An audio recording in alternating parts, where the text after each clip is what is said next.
안녕하세요, 단밤이에요. 오늘 하루도 잘 보내셨나요? 오늘은 여러분들께 속담과 관련된 옛날 이야기 들려드리려고 해요. 그럼 오늘도 제가 재미있게 읽어드릴 테니 제 목소리 들으시면서 달달한 밤 보내시길 바랄게요. 구독과 좋아요, 알람 설정도 꼭 해주실 거죠?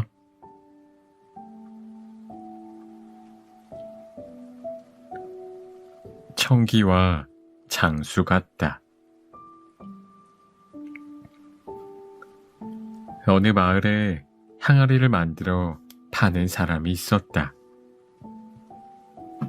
그 당시에는 항아리를 구워 파는 사람들은 신분이 매우 낮아 천민 취급을 받았다.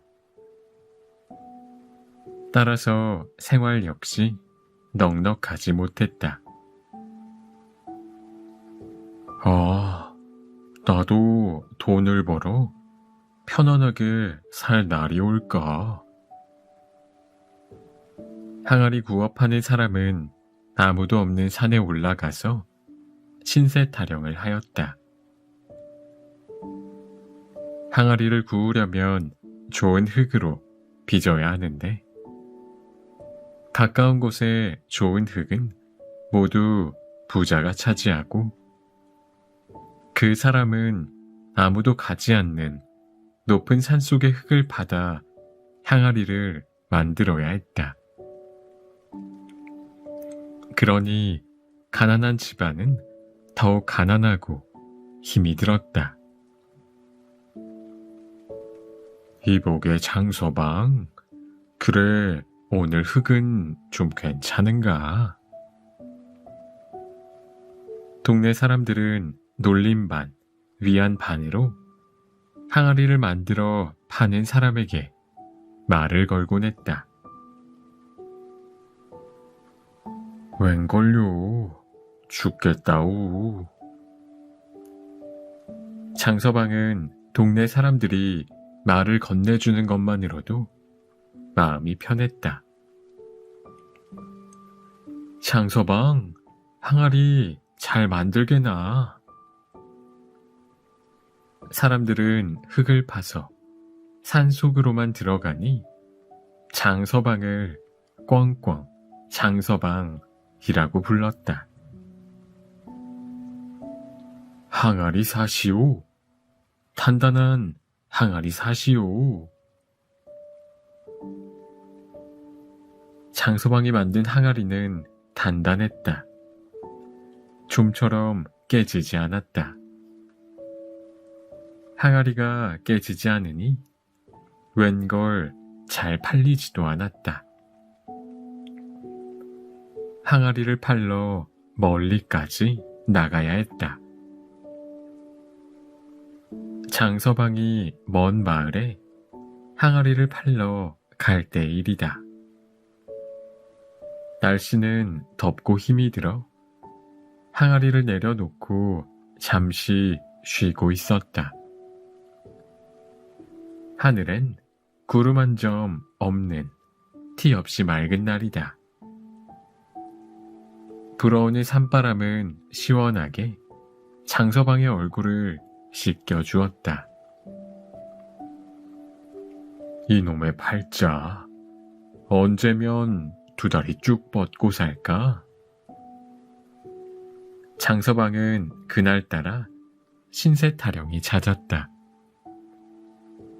마음대로 날아다니는 산새들이 부러웠다. 하늘에 둥둥 떠다니는 흰 구름이 한가해 보였다. 에라, 한잠 자고 가자. 장서방은 힘이 들기도 하고 산속에 혼자 있으니 잠시 눈을 붙이기로 했다. 이보게, 항아리 팔지 않을 겐가? 잠결에 항아리를 사겠다는 소리가 들렸다. 아니, 뉘시온지. 장서방은 하얀 옷을 입은 노인이 앞에서 있기에 일어나 조심스럽게 물었다. 나는 이 산의 신령이다. 내 한숨소리가 매우 커서 잠이 깼느니라. 네? 제 한숨소리 때문에 잠이 깼다고요? 그렇다. 웬 근심이 그리 많아 큰 한숨을 쉬는고. 신령님의 말에 장서방은 땅이 꺼져라 한숨을 쉬더니 이내 지나온 이야기를 했다. 허허, 그리 살아가기 힘들단 말인고. 신령님은 장서방이 애처로웠던지 가까이 다가가 자상하게 물었다. 그러하옵니다. 워낙 먹고 살기가 힘든 세상이라. 장서방은 신령님에게 항아리를 구워 팔면 돈이 얼마 생기고 흙을 어떻게 파와야 질긴 항아리를 구울 수 있으며 팔러 다니다가 항아리를 깨 손해를 본 일을 소상히 말씀드렸다. 어찌하면 저도 돈을 많이 벌어 큰 소리치며 살 수 있을까요? 장서방은 마음속 생각을 모두 털어놓았다. 그래, 내가 가진 재주는 무엇인고? 재주랄 게 있습니까? 그냥 항아리를 단단하게 만드는 것이죠. 장서방의 말에 신령님은 곰곰이 생각하더니 무릎을 탁 쳤다. 옳거니 너는 이렇게 하면 부자가 되느니라. 신령님은 장서방의 귀를 잡아당겨 소곤거렸다. 흙은 해가 뜨기 전 찬 이슬을 맞는 게 좋고 그 다음 고여있는 빗물은 사흘 동안 흙을 풀어 그리고 그 다음 청잣빛이 나는 나뭇잎을 잘 다져 색을 내어. 신령님은 장서방에게 무언가 속닥거리더니 흙을 털며 일어선 후 다짐을 받아둔다. 그게 청기환이라. 청기환은 돈 많은 사람들이 사서 쓰는 것이고 비싸며 귀중한지라 내가 그것을 만들어 팔면 부자가 될 것이다.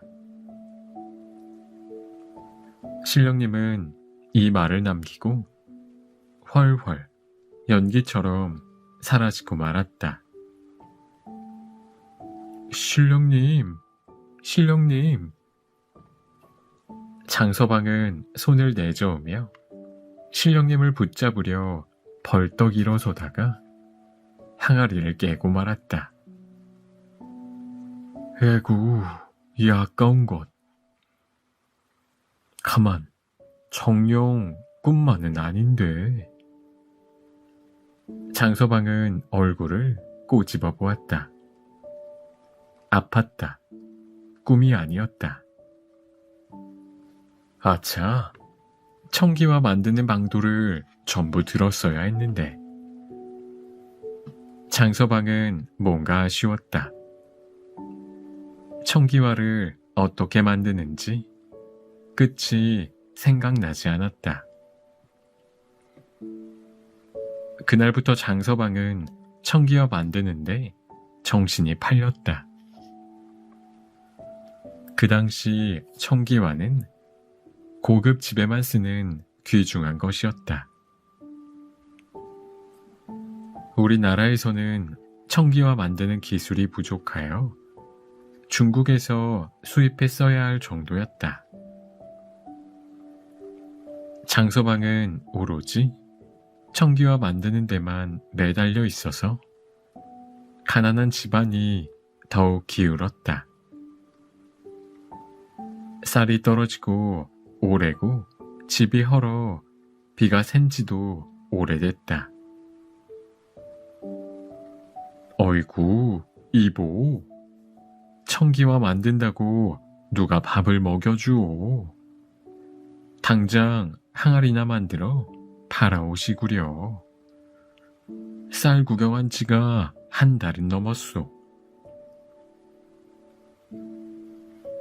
장서방은 아내의 잔소리도 아랑곳하지 않았다. 청기화를 만들고 부셔버리기를 몇 년 동안 계속하였다. 쯧쯧, 돌았군. 송충이는 솔잎을 먹고 살아야지. 그 기술에 청기화를 만들겠다니 원. 동네 사람들은 모두 손가락질을 했다. 이름난 도공들도 감히 만들지 못하는 청기화를 장서방 주제에 만들겠다니. 제 분수를 알아야지. 정신 나간 게야. 그렇지 않고서는 저럴 수가 없네. 밥도 먹지 않고 청기화만 만든다며. 바쁜 일이야. 잠도 안 잔다는 구려. 동네 사람들의 흉보는 소리도 장서방의 귀에는 들리지 않았다. 이번이 마지막이다. 신령님이시여, 저에게 힘을 주소서. 장서방은 마지막으로 기도를 한 후 가마 속에 청기화를 넣고 정성을 다해 불을 지폈다. 하하, 오늘이 청기화 나오는 날이구나. 우리 구경 가세나. 동네 사람들은 좋은 구경거리를 만난 듯 장서방의 가마로 모여들었다. 자, 얼른 꺼내보게나. 청기화가 나올지 누가 아는가? 사람들은 우르르 모여들었다. 장서방은 기도하는 마음으로 가마 속에 들어갔다. 됐어. 청기화가 됐어. 가마 속에서 큰 소리가 들렸다. 뭐라고? 청기화가 됐다고? 사람들은 깜짝 놀랐다. 장서방이 가지고 나온 건 진짜 청기화였다. 청롱한 빛이 감도는 질 좋은 청기화가 되어 있었다. 야, 진짜다. 진짜 청기화를 만들어냈어. 사람들은 너무 놀라 입을 다물 수가 없었다. 자네 이제부터 떼부자야. 암 그렇고 말고. 고생했네. 난 자네가 청기화를 만들 줄 알았지. 나도 자네를 믿었어. 장아이. 지금까지 청기화 굽는 걸 나무라고 놀리던 사람들이 갑자기 변했다. 돈을 많이 벌게 된 장서방은 나무랄 사람은 아무도 없었다. 모두가 부러운 듯 장서방 주위에 몰려들었다. 장서방이 청기화를 만들었다는 소문이 퍼졌다. 장서방이 만든 청기화가 질이 좋다는 소문에 너도 나도 사려고 모여들었다. 장서방은 이제 부자가 되었다. 장서방의 청기화를 사려면 몇 달을 기다려야 할 만큼 주문이 밀렸다. 제발 저를 제자로 받아들여 주십시오. 저는 스승님 밑에서 죽을 때까지 있겠습니다. 뭐든지 일을 시켜주십시오. 저를 거두어 심부름이라도 시켜주십시오. 장서방네 집에는 제자가 되어 청기화 만드는 기술을 배우려는 사람들이 넘쳐났다. 그러나 장서방은 꿈쩍도 하지 않았다. 청기화 만드는 기술을 아무에게도 가르쳐 주려 하지 않았다. 여보, 이제는 아들에게 기술을 가르쳐 주시지요. 아내가 아들에게 청기화 만드는 기술을 가르쳐 주라는 말도 듣지 않았다. 아버님, 이제 아버님은 늙었습니다. 이제는 제가 청기화를 만들겠습니다. 아들이 요청해도 장서방은 아무런 대꾸를 하지 않았다. 세월이 흘렀다. 장서방이 늙어 죽고 말았다. 청기화 만드는 기술을 아무에게도 가르쳐 주지 않고 죽고 말았다. 그 후 청기화 만드는 기술을 아는 사람은 아무도 없었다.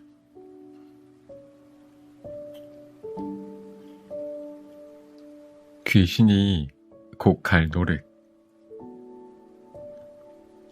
어느 산골에 부부가 살았다. 노 부부는 매우 다정했다. 한 번도 언성을 높여 싸워본 적이 없다. 동네 사람들과도 다투는 일이 없었다. 남편은 약초를 캐오고 아내는 남편이 캐온 약초를 썰어서 말렸다. 자네는 복도 좋으니 좋은 부인을 두었으니. 동네 사람들은 모두 부러워하였다. 그러나 마냥 행복해 보이는 노 부부에게도 걱정이 하나 있었다. 자식이 없는 것이었다. 정성을 다하면 좋은 소식이 있지 않을까 그렇게 생각하오. 남편은 아내를 위로하였다. 삼신할망에게 정성을 다해 빌어볼까 합니다. 부인은 그날부터 삼신할망을 찾아갔다. 매일 정성을 다해 기도를 드렸고 부인의 기도는 그칠 줄 몰랐다. 비가 오나 눈이 오나 바람이 부나 언제나 기도를 드렸다. 어느 날 아내가 높은 산에 올라가 기도를 드리고 있었다. 산에 올라가니 좀 피곤하기도 했고 졸려서 잠이 들고 말았다. 그때였다. 한 노인이 나타났다. 바로 산신령이었다. 너의 정성이 기특하도다. 내 소원을 들어주리라. 산신령은 아내에게 일러주었다. 산을 내려가다 보면 큰 소나무가 있을 것이다. 그 소나무 뒤로 한 발을 재어 그 뒤로 10발자국 가까이 가면 무슨 약초가 있을 것이다. 그걸 캐서 다려 먹도록 하라. 산신령의 말에 부인은 잠에서 깨어났다. 너무 생생한 산신령의 말에 힘을 내고 산을 내려갔다. 가다 보니 아니나 다를까 큰 소나무가 있었다. 부인은 산신령이 가르쳐준 대로 한 발을 재고 10발자국을 걸었다. 이건 산삼이 아닌가? 부인의 눈앞에 산삼이 나타났다. 부인은 얼른 산삼을 캐고 산에서 내려왔다. 여보, 내가 꿈을 꾸었는데 산신령이 나타나 이걸 주었다오. 그거 참 신기하구려. 어떻든 다려 먹어봅시다. 아내는 산삼을 다려 먹었다. 그로부터 며칠이 지나 태기가 있었고 10달이 되어 아기가 태어났다. 정말 축하하네. 아들일세. 동네 사람들의 축하 속에 아들은 무럭무럭 자랐다. 그런데 문제가 있었다. 귀한 아들이 글 공부를 하려 하지 않았다. 매일 놀러만 다니고 활쏘기나 하며 사냥만 다녔다. 아들이 20살이 되었을 때의 일이다. 아버님, 과거를 보러 갈까 합니다. 뭐라고? 내 솜씨에 과거를 보러 가? 네, 묵과에 급제하여 장군이 될까 합니다. 아들은 아버지가 말려도 막무가내로 과거를 보기 위해 떠났다. 집을 나선 아들은 한참을 가다 날이 어두워지자 잠잘 곳을 찾았다. 옳지, 저기 불빛이 보이는구나.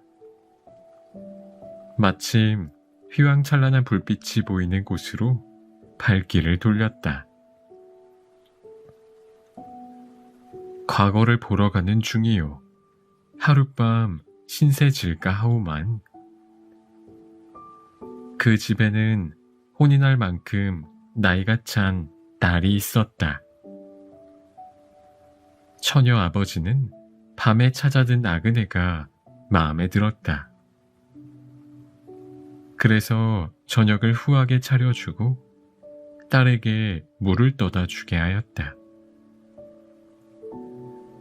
그래, 방의 총각은 어떻더냐? 마음에 드느냐? 아이, 아버님도. 허허, 마음에 드는 모양이구나.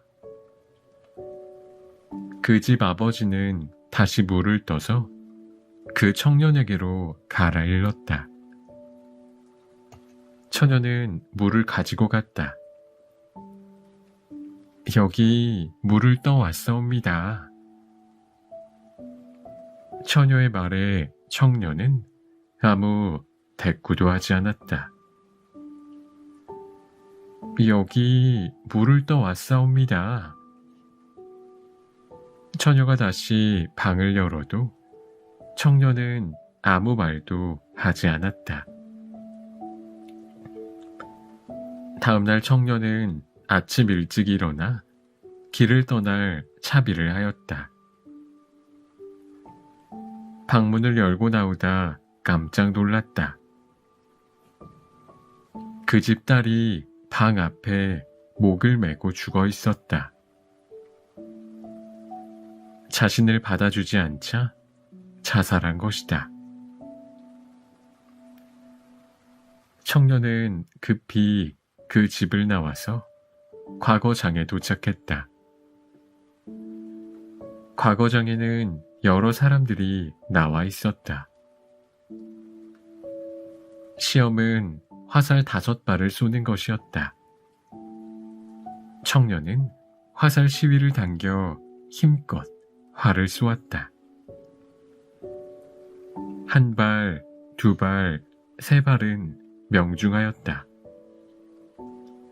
그러나 4발, 5발째는 갑자기 부은 바람 때문에 명중하지 못했다. 청년은 과거에 떨어졌다. 청년은 고향에 돌아왔다. 3년 후 다시 과거에 응시했다. 그런데 이번에도 3발은 명중하고 나머지는 빗나갔다. 지난번과 똑같은 상황이 벌어졌다. 청년은 이상해서 점쟁이에게 물었다. 귀신이 회방을 놓은 것이다. 그러니 청년은 3년을 더 기다려 다시 과거를 보게 되었다. 3발은 명중하였다. 그러나 나머지 2발은 쏘지 않았다. 어찌 활을 쏘지 않는고? 시험 감독관이 이상하게 생각하여 청년을 불렀다. 청년은 지금까지 있었던 일을 이야기했다. 그럼 쏜 화살을 빼다 2발을 다시 쏘거라. 시험 감독관의 배려에 청년은 다시 화살을 쏘았다. 2발이 명중했다. 됐다. 5발이 모두 명중했으니 과거의 합격이로다. 시험 감독관의 이야기가 채 끝나기 전에 하늘에서 이상한 소리가 들렸다. 분하다. 내가 속다니. 귀신이었다. 처녀 귀신이 회방을 놓지 못하게 되자 분해서 우는 소리가 들렸다. 그 소리를 일컬어 귀신이 곡할 노릇이라는 말을 한다. 또한 일어나지 않을 일이 갑자기 생겼을 때도 이런 말을 쓰곤 한다.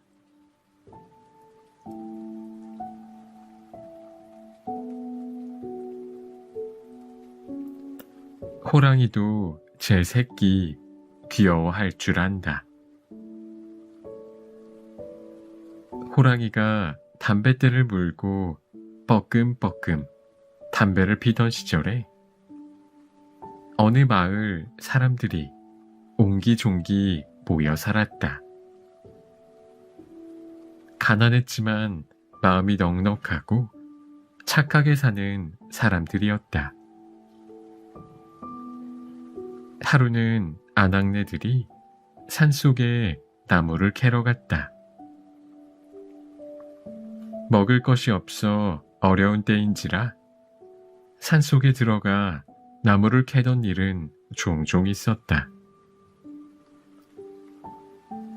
아이고, 길을 분간할 수가 없으니. 한 아낙네가 길을 잃어버렸다. 눈 감고도 다녔던 길인데 그날따라 생전 처음 보는 길처럼 낯설었다. 아낙네는 갑자기 무서운 생각이 들었다.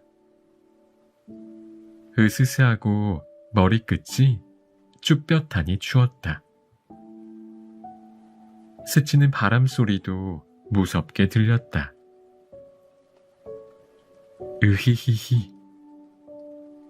이상한 소리는 계속 따라왔다. 아낙은 제정신이 아니었다.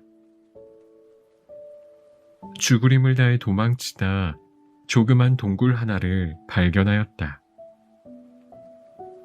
아낙은 그 굴이 어떤 굴인지 살펴볼 겨를도 없이 무작정 들어갔다. 휴. 겨우 진정하고 뒤를 돌아보니 다행히 쫓아오는 것은 없었다. 거두구요. 사람 소리였다. 안악은 깜짝 놀랐지만 어디서 많이 듣던 목소리라 주위를 살펴보았다. 아니, 형님이 여긴 어쩐 일이유? 같은 마을에 사는 이웃 안악이었다. 나무를 캐러 같이 갔던 이웃 안악도 이상한 울음소리에 놀라 도망친다는 게 같은 동굴로 오게 되었다. 휴, 말도 마. 어찌나 무서웠던지. 두 안악은 방금 겪은 일을 이야기했다. 매일 다니던 길인데 오늘따라 이상하게도 영 딴 길이란 말이야. 그러게 말입니다. 춥기도 하고, 정말 무섭기도 하고, 이상한 게 한두 가지가 아닙니다. 두 안악은 살았다는 안도의 한숨을 쉬다 이상한 것이 꼼지락거리며 다가오는 것을 발견하였다. 이건? 새끼 호랑이였다.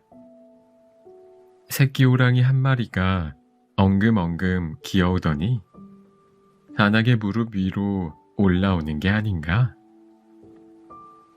안악은 지금까지의 무서움이 사라지고 새끼 호랑이를 안았다.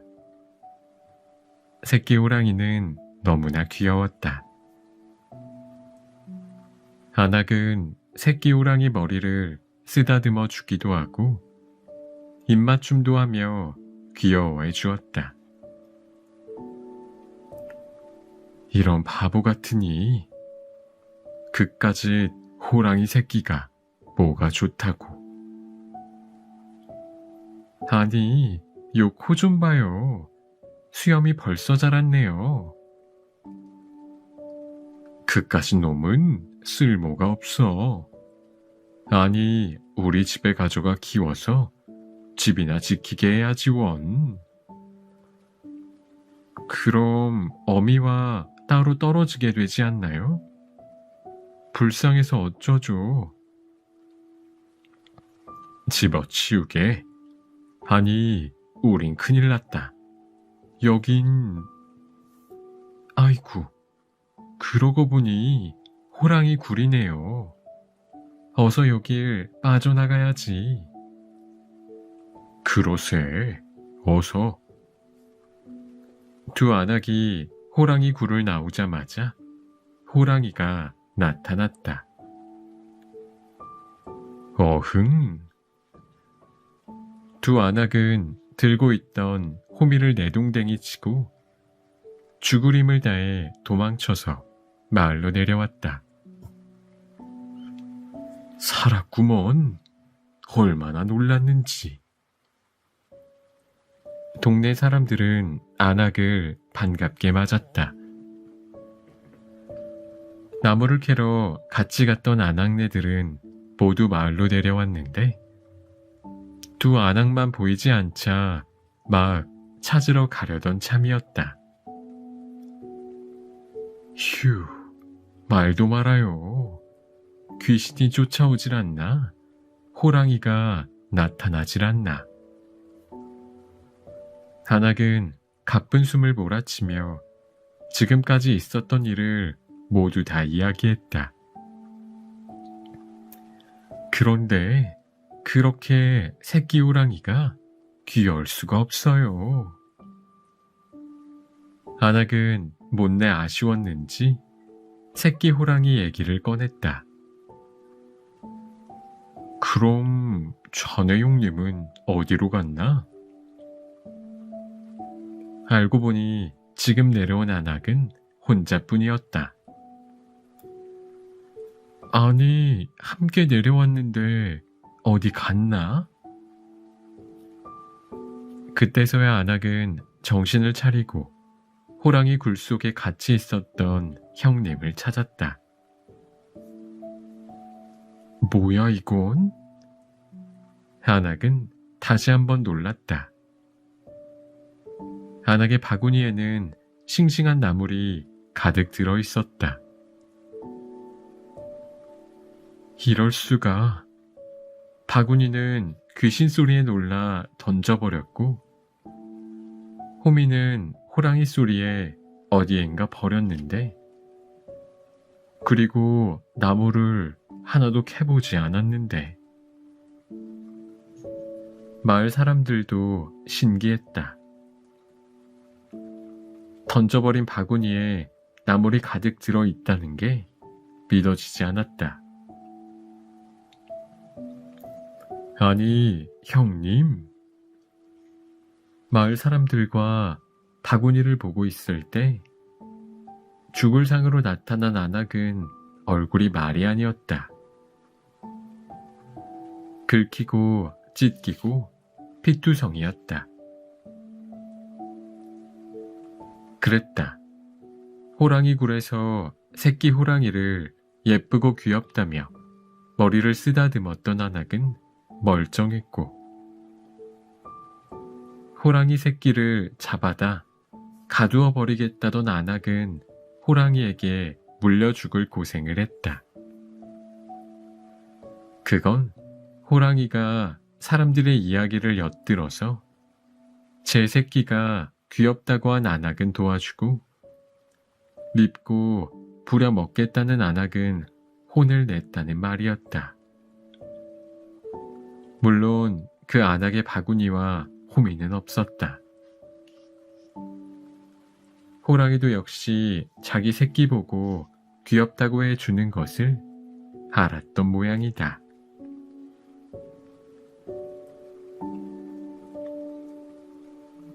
포수집 강아지 범 무서운 줄 모른다. 유명한 포수가 있었다. 맹수들은 그 포수의 이름만 들어도 벌벌 떨었다. 포수의 눈에 들어온 짐승은 피할 길이 없었다. 이를 멀리서 바라보던 짐승들이야 얼마나 두려운 존재였으랴. 그 포수네 집에 새끼를 벤 개가 한 마리 있었다. 그 개는 포수가 사냥해온 짐승 가운데 제일 맛 좋은 부위를 골라 먹는 팔자 좋은 개였다. 그 개가 새끼를 낳았다. 강아지는 태어나면서 포수가 호랑이며 곰이며 사나운 짐승을 시군죽 먹기로 잡는 것을 보았다. 아무리 사나운 짐승도 포수 앞에서는 꼼짝 못했다. 강아지는 죽은 척 있는 짐승의 꼬리를 잡아당기기도 하고 귀를 물어뜯기도 하였다. 그러나 짐승은 강아지를 쳐다보지도 못하고 숨을 죽였다. 강아지는 그게 재미있었다. 매일 그런 일이 벌어지니 강아지는 겁이라곤 하나도 없게 되었다. 모든 게 자기 세상 같았고 사나운 짐승도 별것이 아니란 생각을 했다. 포수와 함께 산에 갈 때면 더욱 신이 났다. 강아지는 자기가 용감해서 그런 줄 착각했다. 절로 신이 나 막무가내로 날뛰었다. 다른 강아지들이 호랑이 소리만 들어도 무서워 벌벌 떠는 꼴을 보며 비웃었다. 히히, 내가 누군지를 알아? 그 유명하신 포수님의 귀여운 강아지가 아닌가? 그러니 이 세상 무서울 게 어디 있겠는가? 이렇게 생각한 포수집 강아지는 자신의 존재를 과시하고 싶었다. 하루는 강아지가 동네 강아지와 함께 숲속에서 재미있게 놀았다. 그때였다. 어흥! 호랑이 소리였다. 호랑이 소리에 숲속은 난장판이 되었다. 강아지들은 걸음아 날 살려라 하고 도망쳐 숨어버렸다. 그러나 포수집 강아지는 자신의 존재를 보여줄 좋은 기회라 생각했다. 포수집 강아지는 호랑이가 나타나기를 기다렸다.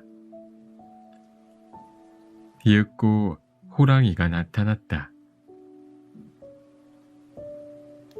호랑이는 어흥 하고 소리쳤다. 호랑이의 큰 소리에 포수집 개들은 그만 정신이 나가 멍하니 서 있기만 했다. 얼마나 큰 소리였던지 눈앞이 캄캄해지고 숨도 쉬지 못했다. 그러나 주먹만한 강아지가 촐랑대는 꼴이 너무나 우습고 가소로웠다. 호랑이는 어이가 없었다. 이놈아, 썩 꺼지거라. 세상에 한 입에도 부족한 조그만 게. 오늘은 그냥 용서해 줄 테니 조용히 집에 가 엄마 젖이나 먹거라.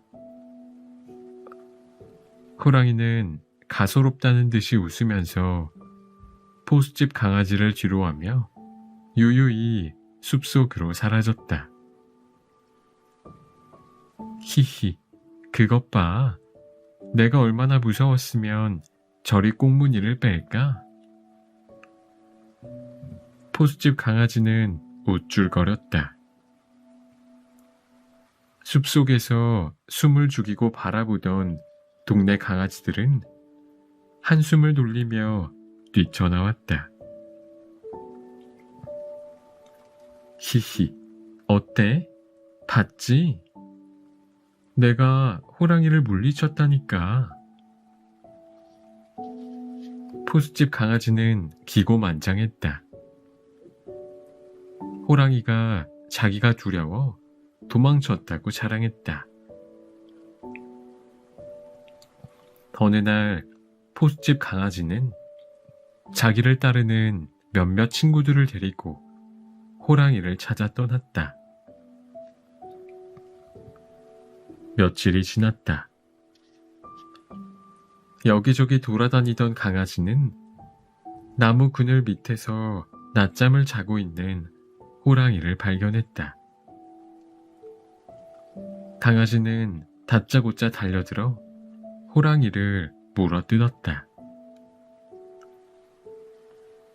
곤히 잠들었던 호랑이가 잠을 깨고 바라보니 지난번에 버릇이 없던 그 강아지였다.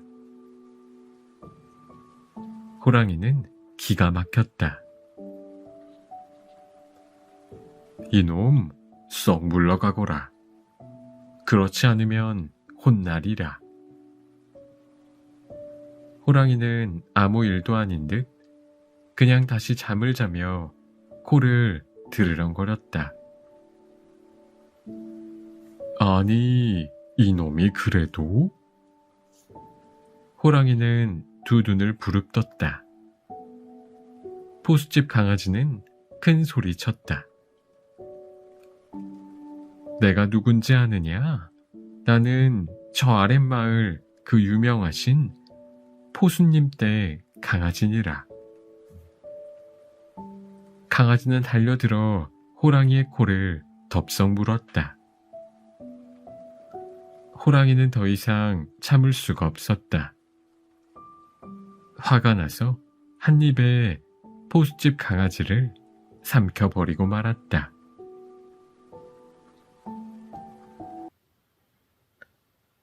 청기와 장수 같다.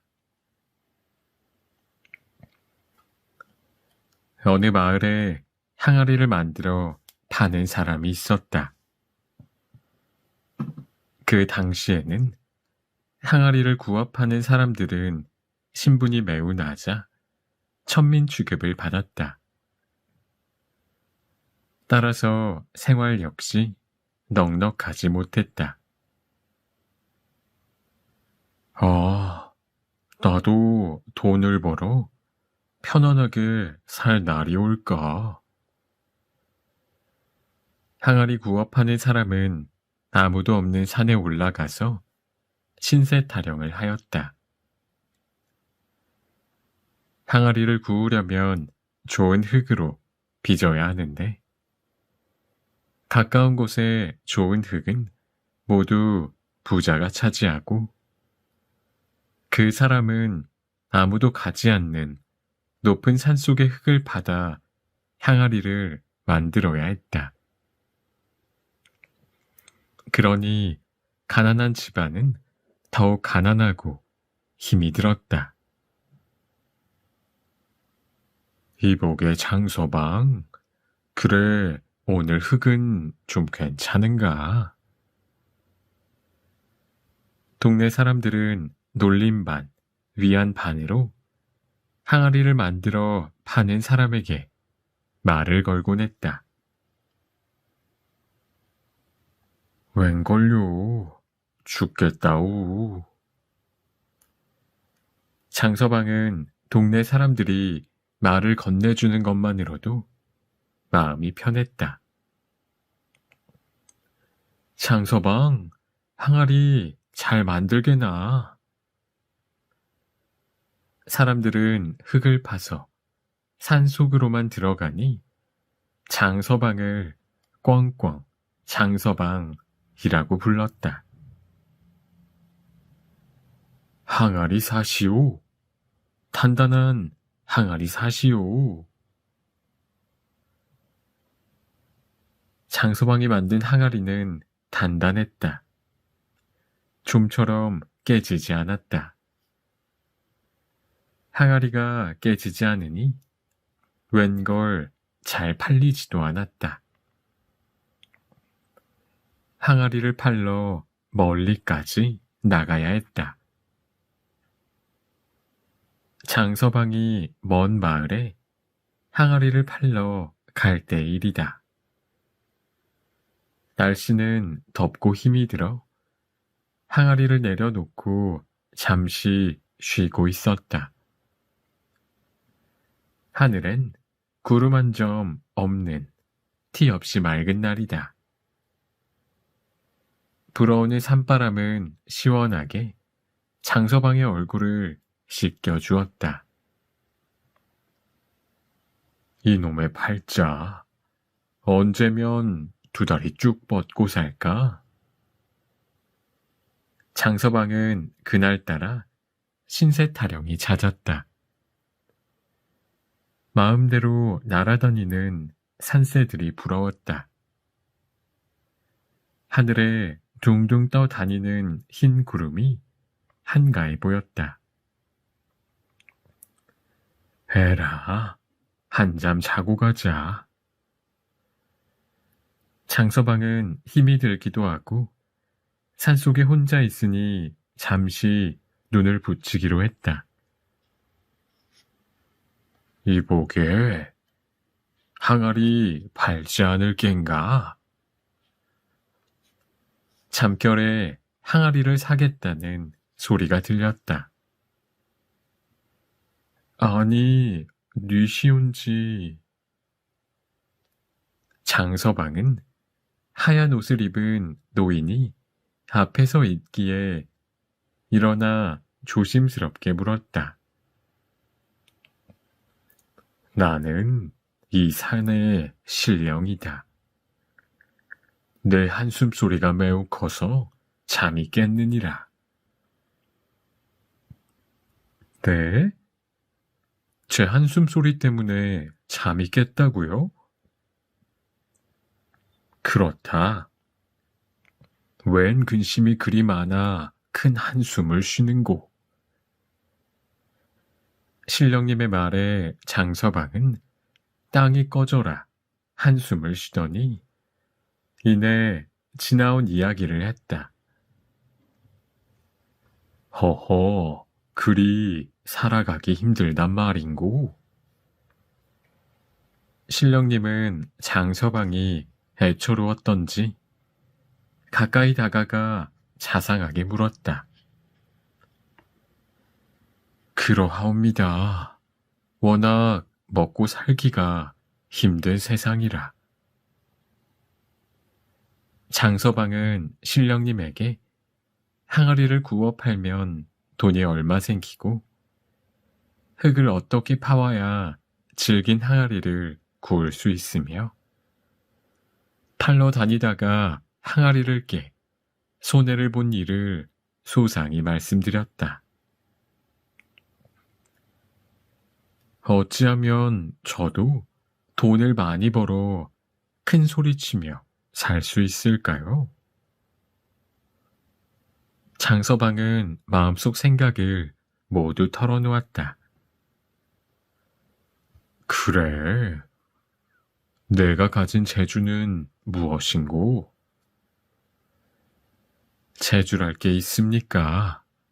그냥 항아리를 단단하게 만드는 것이죠.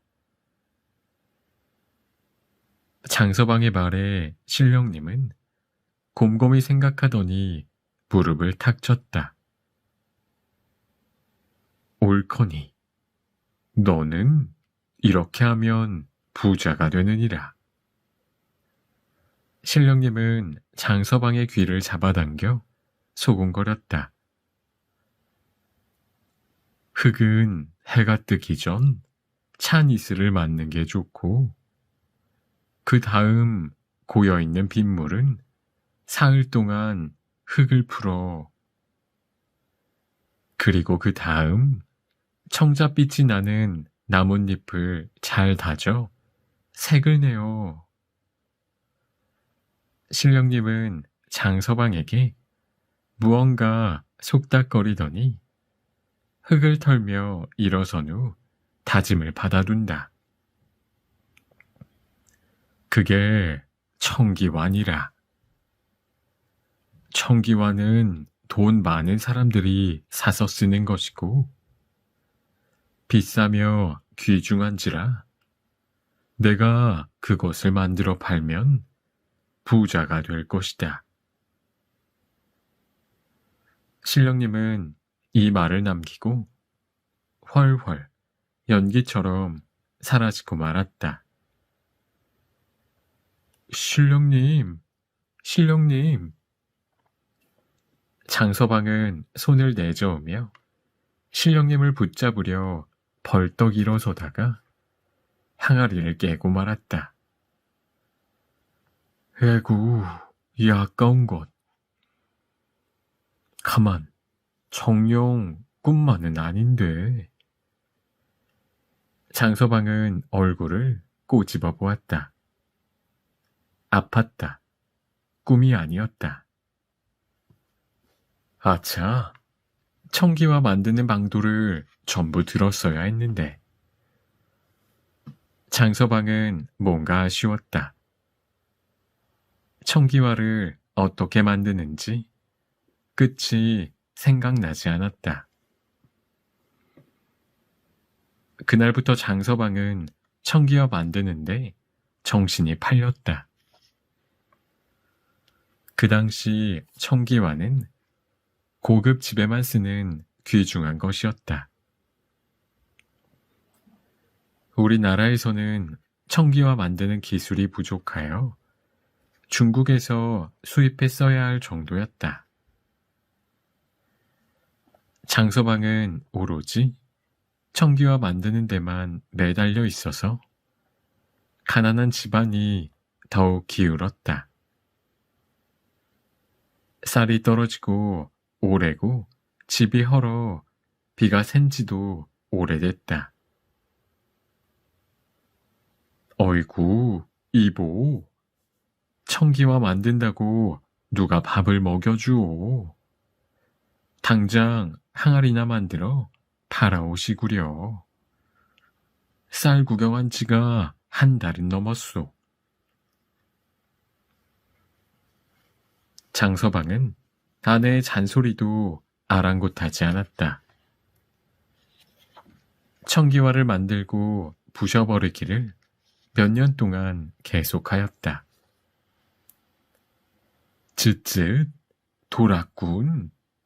송충이는 솔잎을 먹고 살아야지. 그 기술에 청기화를 만들겠다니 원. 동네 사람들은 모두 손가락질을 했다. 이름난 도공들도 감히 만들지 못하는 청기화를 장서방 주제에 만들겠다니. 제 분수를 알아야지. 정신 나간 게야. 그렇지 않고서는 저럴 수가 없네.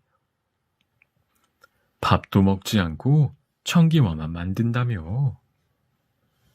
바쁜 일이야. 잠도 안 잔다는 구려. 동네 사람들의 흉보는 소리도 장서방의 귀에는 들리지 않았다. 이번이 마지막이다. 신령님이시여, 저에게 힘을 주소서.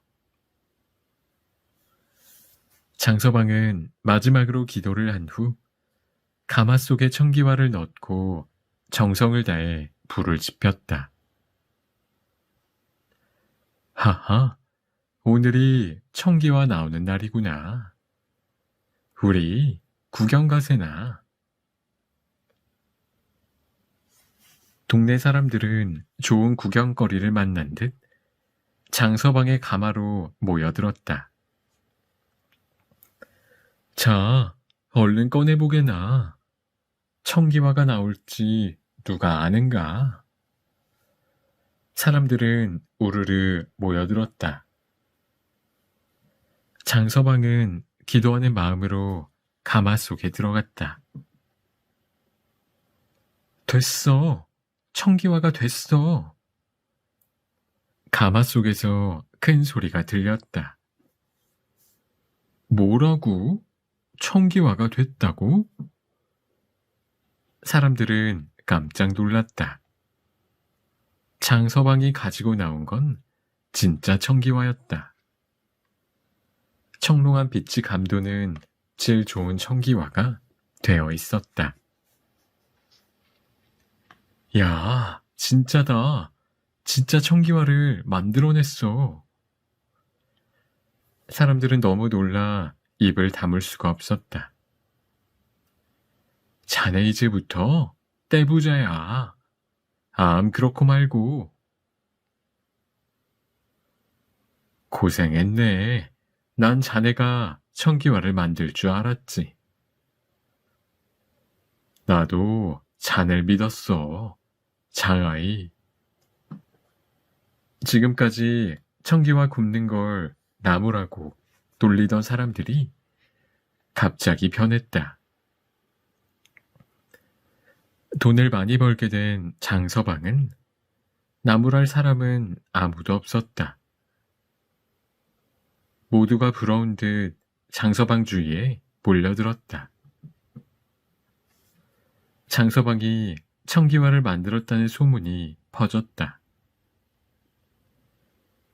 장서방이 만든 청기화가 질이 좋다는 소문에 너도 나도 사려고 모여들었다. 장서방은 이제 부자가 되었다.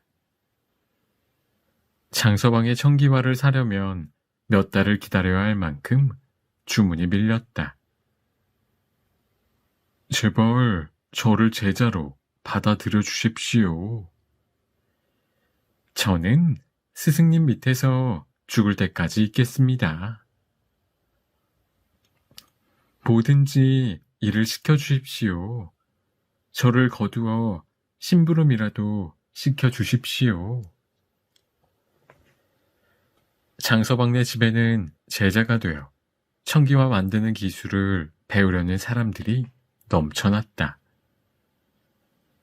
그러나 장서방은 꿈쩍도 하지 않았다. 청기화 만드는 기술을 아무에게도 가르쳐 주려 하지 않았다. 여보, 이제는 아들에게 기술을 가르쳐 주시지요. 아내가 아들에게 청기화 만드는 기술을 가르쳐 주라는 말도 듣지 않았다. 아버님, 이제 아버님은 늙었습니다. 이제는 제가 청기화를 만들겠습니다. 아들이 요청해도 장서방은 아무런 대꾸를 하지 않았다. 세월이 흘렀다. 장서방이 늙어 죽고 말았다. 청기화 만드는 기술을 아무에게도 가르쳐 주지 않고 죽고 말았다. 그 후 청기화 만드는 기술을 아는 사람은 아무도 없었다.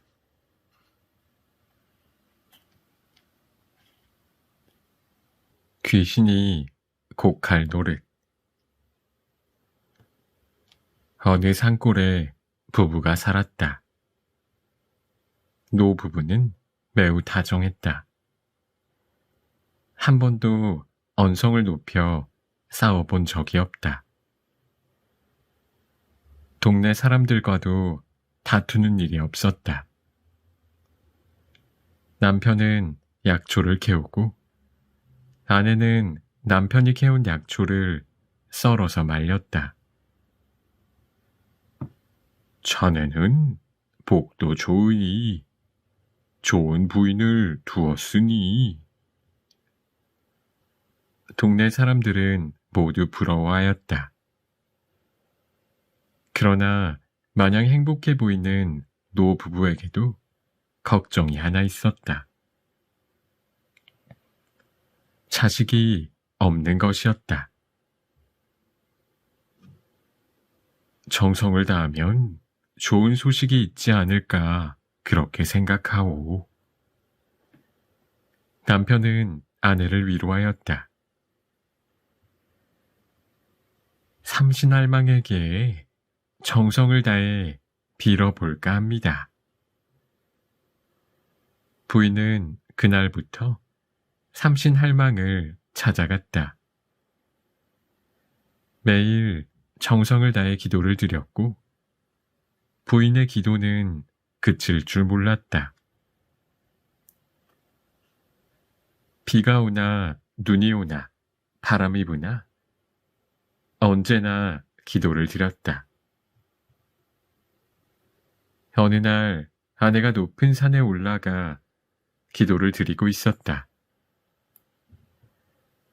산에 올라가니 좀 피곤하기도 했고 졸려서 잠이 들고 말았다. 그때였다. 한 노인이 나타났다. 바로 산신령이었다. 너의 정성이 기특하도다. 내 소원을 들어주리라.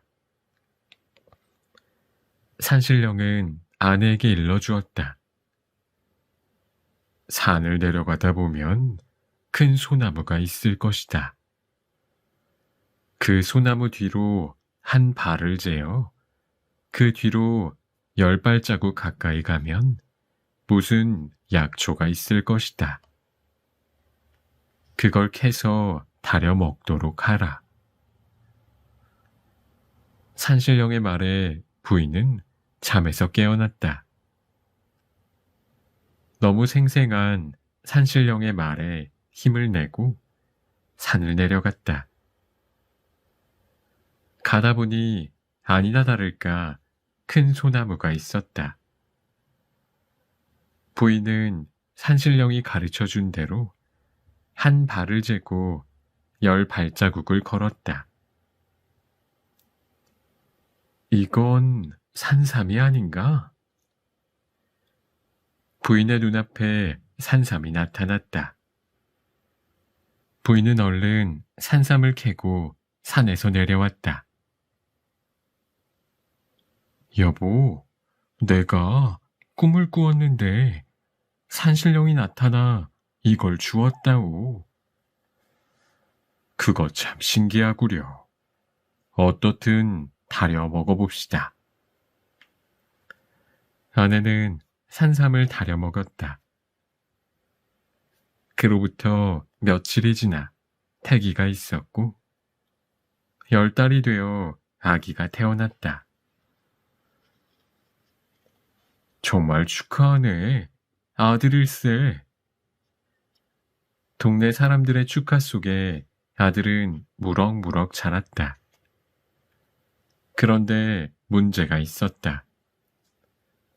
귀한 아들이 글 공부를 하려 하지 않았다. 매일 놀러만 다니고 활쏘기나 하며 사냥만 다녔다. 아들이 20살이 되었을 때의 일이다. 아버님, 과거를 보러 갈까 합니다. 뭐라고? 내 솜씨에 과거를 보러 가? 네, 묵과에 급제하여 장군이 될까 합니다. 아들은 아버지가 말려도 막무가내로 과거를 보기 위해 떠났다. 집을 나선 아들은 한참을 가다 날이 어두워지자 잠잘 곳을 찾았다. 옳지, 저기 불빛이 보이는구나. 마침 휘황찬란한 불빛이 보이는 곳으로 발길을 돌렸다. 과거를 보러 가는 중이요.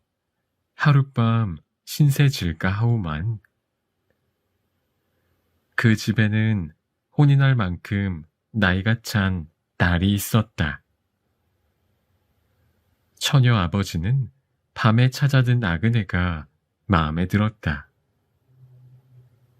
그래서 저녁을 후하게 차려주고 딸에게 물을 떠다 주게 하였다. 그래, 방의 총각은 어떻더냐? 마음에 드느냐? 아이, 아버님도. 허허, 마음에 드는 모양이구나. 그 집 아버지는 다시 물을 떠서 그 청년에게로 갈아일렀다. 처녀는 물을 가지고 갔다. 여기 물을 떠왔사옵니다. 처녀의 말에 청년은 아무 대꾸도 하지 않았다. 여기 물을 떠왔사옵니다. 처녀가 다시 방을 열어도 청년은 아무 말도 하지 않았다. 다음날 청년은 아침 일찍 일어나 길을 떠날 차비를 하였다. 방문을 열고 나오다 깜짝 놀랐다. 그 집 딸이 방 앞에 목을 메고 죽어 있었다. 자신을 받아주지 않자 자살한 것이다. 청년은 급히 그 집을 나와서 과거장에 도착했다. 과거장에는 여러 사람들이 나와 있었다. 시험은 화살 5발을 쏘는 것이었다. 청년은 화살 시위를 당겨 힘껏 활을 쏘았다. 1발, 2발, 3발은 명중하였다. 그러나 4발, 5발째는 갑자기 부은 바람 때문에 명중하지 못했다. 청년은 과거에 떨어졌다. 청년은 고향에 돌아왔다. 3년 후 다시 과거에 응시했다. 그런데 이번에도 세 발은 명중하고 나머지는 빗나갔다. 지난번과 똑같은 상황이 벌어졌다. 청년은 이상해서 점쟁이에게 물었다. 귀신이 회방을 놓은 것이다. 그러니 청년은 3년을 더 기다려 다시 과거를 보게 되었다. 세 발은 명중하였다. 그러나 나머지 두 발은 쏘지 않았다. 어찌 활을 쏘지 않는고? 시험 감독관이 이상하게 생각하여 청년을 불렀다. 청년은 지금까지 있었던 일을 이야기했다.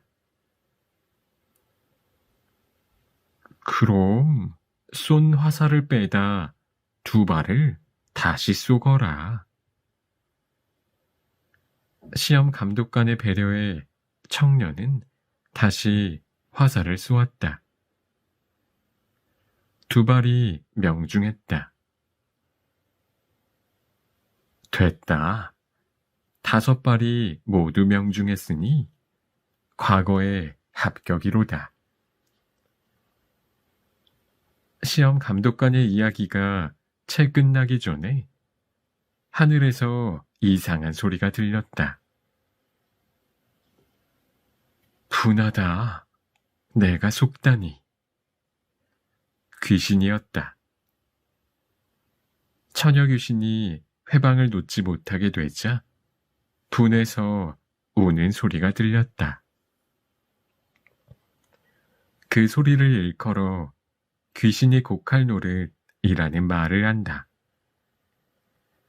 또한 일어나지 않을 일이 갑자기 생겼을 때도 이런 말을 쓰곤 한다.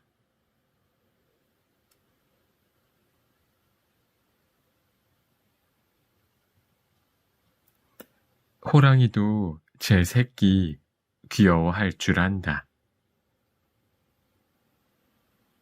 호랑이가 담뱃대를 물고 뻐끔뻐끔 담배를 피던 시절에 어느 마을 사람들이 옹기종기 모여 살았다.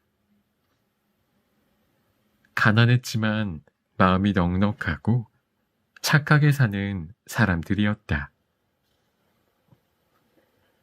하루는 아낙네들이 산속에 나무를 캐러 갔다. 먹을 것이 없어 어려운 때인지라 산속에 들어가 나무를 캐던 일은 종종 있었다. 아이고, 길을 분간할 수가 없으니.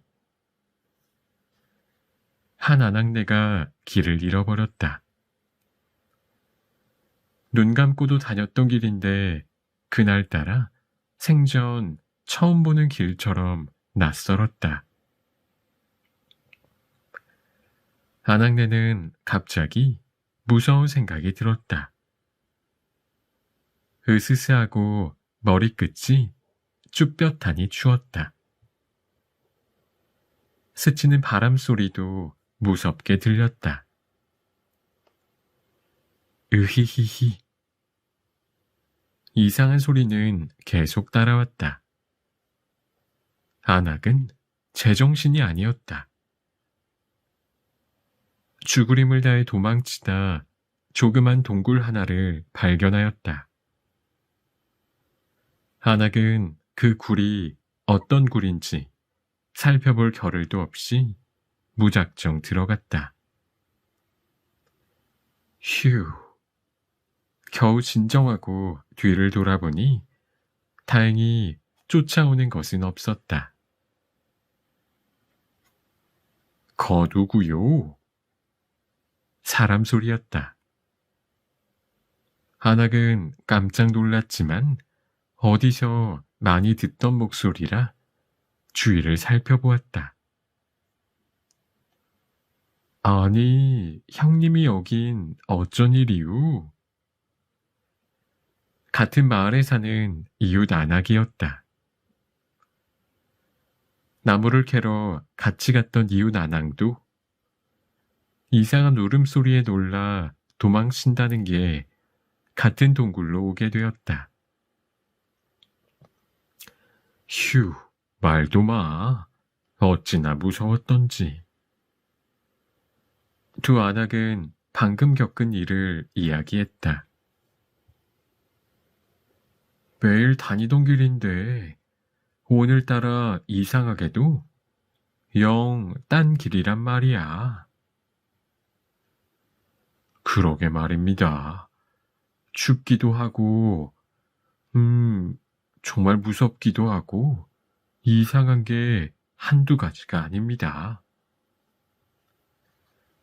두 안악은 살았다는 안도의 한숨을 쉬다 이상한 것이 꼼지락거리며 다가오는 것을 발견하였다. 이건? 새끼 호랑이였다. 새끼 호랑이 한 마리가 엉금엉금 기어오더니 안악의 무릎 위로 올라오는 게 아닌가? 안악은 지금까지의 무서움이 사라지고 새끼 호랑이를 안았다. 새끼 호랑이는 너무나 귀여웠다. 안악은 새끼 호랑이 머리를 쓰다듬어 주기도 하고 입맞춤도 하며 귀여워해 주었다. 이런 바보 같으니 그까짓 호랑이 새끼가 뭐가 좋다고. 아니, 요 코 좀 봐요. 수염이 벌써 자랐네요. 그까짓 놈은 쓸모가 없어. 아니, 우리 집에 가져가 키워서 집이나 지키게 해야지 원. 그럼 어미와 따로 떨어지게 되지 않나요? 불쌍해서 어쩌죠. 집어치우게. 아니, 우린 큰일 났다. 여긴... 아이쿠, 그러고 보니 호랑이 굴이네요. 어서 여길 빠져나가야지. 그러세, 어서. 두 안악이 호랑이 굴을 나오자마자 호랑이가 나타났다. 어흥. 두 안악은 들고 있던 호미를 내동댕이 치고 죽을 힘을 다해 도망쳐서 마을로 내려왔다. 살았구먼. 얼마나 놀랐는지. 동네 사람들은 안악을 반갑게 맞았다. 나무를 캐러 같이 갔던 안악네들은 모두 마을로 내려왔는데 두 안악만 보이지 않자 막 찾으러 가려던 참이었다. 휴, 말도 말아요. 귀신이 쫓아오질 않나? 호랑이가 나타나질 않나? 안악은 가쁜 숨을 몰아치며 지금까지 있었던 일을 모두 다 이야기했다. 그런데 그렇게 새끼 호랑이가 귀여울 수가 없어요. 안악은 못내 아쉬웠는지 새끼 호랑이 얘기를 꺼냈다. 그럼 전혜용님은 어디로 갔나? 알고 보니 지금 내려온 안악은 혼자뿐이었다. 아니, 함께 내려왔는데 어디 갔나? 그때서야 안악은 정신을 차리고 호랑이 굴 속에 같이 있었던 형님을 찾았다. 뭐야 이건? 안악은 다시 한번 놀랐다. 안악의 바구니에는 싱싱한 나물이 가득 들어 있었다. 이럴 수가. 바구니는 귀신 소리에 놀라 던져버렸고, 호미는 호랑이 소리에 어디엔가 버렸는데, 그리고 나무를 하나도 캐보지 않았는데, 마을 사람들도 신기했다. 던져버린 바구니에 나물이 가득 들어 있다는 게 믿어지지 않았다. 아니, 형님. 마을 사람들과 바구니를 보고 있을 때 죽을 상으로 나타난 안악은 얼굴이 말이 아니었다. 긁히고 찢기고 피투성이었다. 그랬다. 호랑이 굴에서 새끼 호랑이를 예쁘고 귀엽다며 머리를 쓰다듬었던 안악은 멀쩡했고, 호랑이 새끼를 잡아다 가두어 버리겠다던 안악은 호랑이에게 물려 죽을 고생을 했다. 그건 호랑이가 사람들의 이야기를 엿들어서 제 새끼가 귀엽다고 한 안악은 도와주고, 밉고 부려먹겠다는 안악은 혼을 냈다는 말이었다. 물론 그 안악의 바구니와 호미는 없었다. 호랑이도 역시 자기 새끼 보고 귀엽다고 해주는 것을 알았던 모양이다.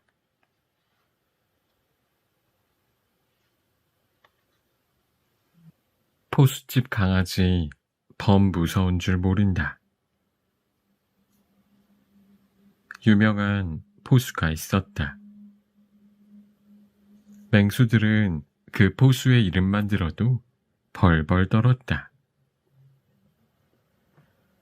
포수의 눈에 들어온 짐승은 피할 길이 없었다. 이를 멀리서 바라보던 짐승들이야 얼마나 두려운 존재였으랴. 그 포수네 집에 새끼를 벤 개가 한 마리 있었다. 그 개는 포수가 사냥해온 짐승 가운데 제일 맛 좋은 부위를 골라 먹는 팔자 좋은 개였다. 그 개가 새끼를 낳았다. 강아지는 태어나면서 포수가 호랑이며 곰이며 사나운 짐승을 시군죽 먹기로 잡는 것을 보았다. 아무리 사나운 짐승도 포수 앞에서는 꼼짝 못했다. 강아지는 죽은 척 있는 짐승의 꼬리를 잡아당기기도 하고 귀를 물어뜯기도 하였다. 그러나 짐승은 강아지를 쳐다보지도 못하고 숨을 죽였다. 강아지는 그게 재미있었다. 매일 그런 일이 벌어지니 강아지는 겁이라곤 하나도 없게 되었다. 모든 게 자기 세상 같았고 사나운 짐승도 별것이 아니란 생각을 했다. 포수와 함께 산에 갈 때면 더욱 신이 났다. 강아지는 자기가 용감해서 그런 줄 착각했다. 절로 신이 나 막무가내로 날뛰었다. 다른 강아지들이 호랑이 소리만 들어도 무서워 벌벌 떠는 꼴을 보며 비웃었다. 히히, 내가 누군지를 알아? 그 유명하신 포수님의 귀여운 강아지가 아닌가? 그러니 이 세상 무서울 게 어디 있겠는가? 이렇게 생각한 포수집 강아지는 자신의 존재를 과시하고 싶었다. 하루는 강아지가 동네 강아지와 함께 숲속에서 재미있게 놀았다. 그때였다. 어흥! 호랑이 소리였다. 호랑이 소리에 숲속은 난장판이 되었다. 강아지들은 걸음아 날 살려라 하고 도망쳐 숨어버렸다. 그러나 포수집 강아지는 자신의 존재를 보여줄 좋은 기회라 생각했다. 포수집 강아지는 호랑이가 나타나기를 기다렸다. 이윽고 호랑이가 나타났다. 호랑이는 어흥 하고 소리쳤다. 호랑이의 큰 소리에 포수집 개들은 그만 정신이 나가 멍하니 서 있기만 했다. 얼마나 큰 소리였던지 눈앞이 캄캄해지고 숨도 쉬지 못했다. 그러나 주먹만한 강아지가 촐랑대는 꼴이 너무나 우습고 가소로웠다. 호랑이는 어이가 없었다. 이놈아, 썩 꺼지거라. 세상에 한 입에도 부족한 조그만 게.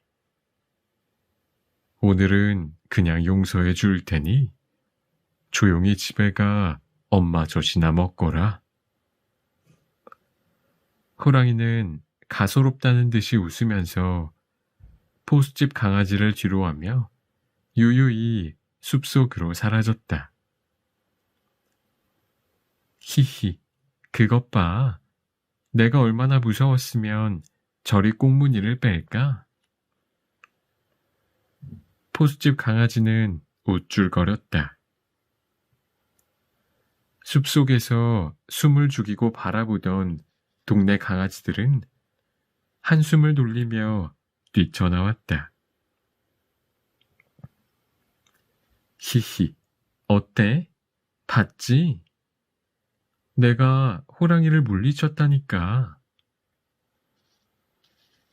포수집 강아지는 기고만장했다. 호랑이가 자기가 두려워 도망쳤다고 자랑했다. 어느 날 포수집 강아지는 자기를 따르는 몇몇 친구들을 데리고 호랑이를 찾아 떠났다.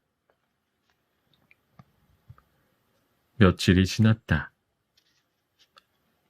여기저기 돌아다니던 강아지는 나무 그늘 밑에서 낮잠을 자고 있는 호랑이를 발견했다. 강아지는 다짜고짜 달려들어 호랑이를 물어뜯었다. 곤히 잠들었던 호랑이가 잠을 깨고 바라보니 지난번에 버릇이 없던 그 강아지였다. 호랑이는 기가 막혔다. 이놈, 썩 물러가거라. 그렇지 않으면 혼나리라. 호랑이는 아무 일도 아닌 듯 그냥 다시 잠을 자며 코를 드르렁거렸다. 아니, 이놈이 그래도? 호랑이는 두 눈을 부릅떴다. 포수집 강아지는 큰 소리 쳤다. 내가 누군지 아느냐? 나는 저 아랫마을 그 유명하신 포수님 댁 강아지니라. 강아지는 달려들어 호랑이의 코를 덥석 물었다. 호랑이는 더 이상 참을 수가 없었다. 화가 나서 한 입에 포수집 강아지를 삼켜버리고 말았다.